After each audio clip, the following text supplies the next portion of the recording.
Hello everyone, मेरा नाम है डॉक्टर गीतांशी बंसल और आज हम बात करने वाले हैं डाउन सिंड्रोम के बारे में, जो कि हमारे नीट और बोर्ड दोनों के लिए ही काफ़ी इम्पॉर्टेंट है।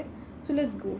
तो जो डाउन सिंड्रोम था वो फर्स्ट डिस्कवर्ड हुआ था इन ईयर 1886 बाय लैंगडन डाउन।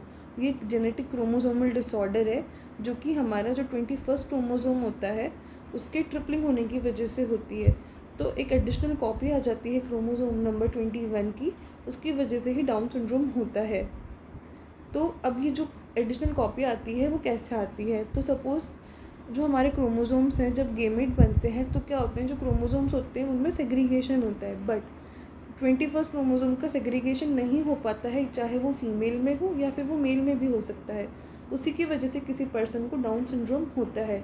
तो अपन एक एग्जांपल से समझते हैं, एक मेल है और एक फ़ीमेल है, ये हमारे क्रोमोसोम नंबर 21 है। तो क्या होता है कि मेल के अंदर सेग्रीगेशन हो गया, तो उसने क्या किया, गेमेट्स बना दिए और गेमेट्स के अंदर जो हमारे सिंगल सिंगल क्रोमोसोम्स थे वो आ गए। बट फीमेल के अंदर अगर हम देखेंगे तो फीमेल के अंदर सेग्रीगेशन नहीं हो पाया। तो उसकी वजह से क्या हुआ, जो एक गेमेट था उसी के अंदर हमारे 2 क्रोमोसोम्स आ गए 21st नंबर के, और जो हमारा दूसरा गेमेट था वो एम्प्टी रह गया। तो जब फ्यूज़न हुआ तो जो ये सिंगल क्रोमोसोम था इसने डबल क्रोमोसोम वाले गेमेट को फ्यूज़ कर दिया, जिसकी वजह से ही ट्राइसोमी 21 हो गई। 3 जो थे 21 क्रोमोसोम्स आ गए।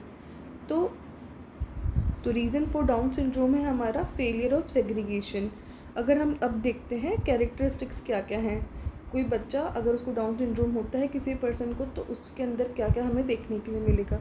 सबसे पहली बात, उसका जो हेड रहेगा वो काफ़ी छोटा रहेगा और राउंड रहेगा। उसकी जो टंग होगी वो फरोड होगी और उसकी टंग ना काफ़ी लार्ज होगी, जिसकी वजह से जो उसका माउथ है वो पार्शियली ओपन रहेगा। ऐसे जो इंडिविजुअल होते हैं इनका क्या होता है, फिज़िकल, साइकोमोटर और मेंटल डेवलपमेंट इनका रिटार्डेड रहता है। अगर हम इनकी पाम क्रीज़ की बात करें तो जो इनकी पाम्स होती हैं वो काफ़ी ब्रॉड होती हैं।